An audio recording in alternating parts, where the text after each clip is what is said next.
This is the VOA Special English Health Report. The Australian High Court ruled in August to support a law barring tobacco companies from putting their advertising logos on cigarette packages. The European Union is considering a similar ban. But a recent international study showed that some countries do little to control tobacco use. It found that the tobacco industry still has strong influence around the world. Researchers examined information about 3 billion tobacco users worldwide. They looked closely at tobacco use in 14 low and middle income countries.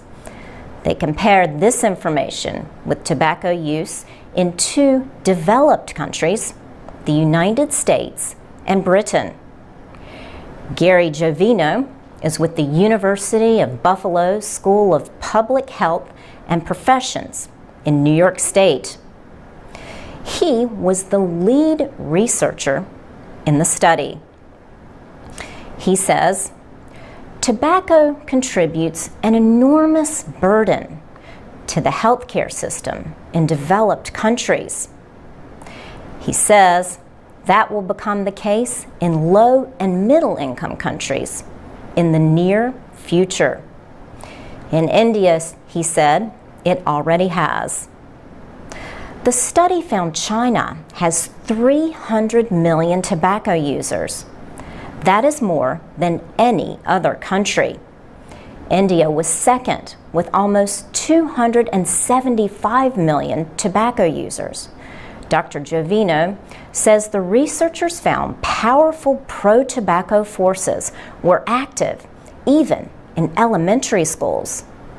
The China National Tobacco Company, he says, has supported elementary schools in China, dozens and dozens of them, and they use their support to promote propaganda about tobacco use. Dr. Jovino says this is the same as the government telling children to use tobacco to be successful. But he notes tobacco is in fact addictive and shortens lives. The study showed that governments and social traditions in many countries are open to influence from pro-tobacco forces.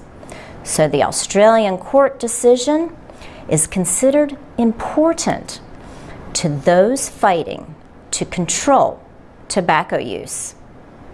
Jonathan Lieberman directs the McCabe Center for Law and Cancer in Australia. He says the study shows everybody that the only way to deal with tobacco industry claims or legal threats is in court. Jonathan Lieberman said the decision was fantastic for public health in Australia and around the world.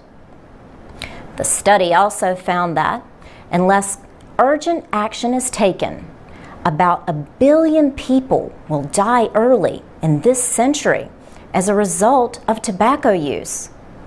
On average, each of them will lose 15 years of life. For VOA Special English, I'm Laurel Bowman.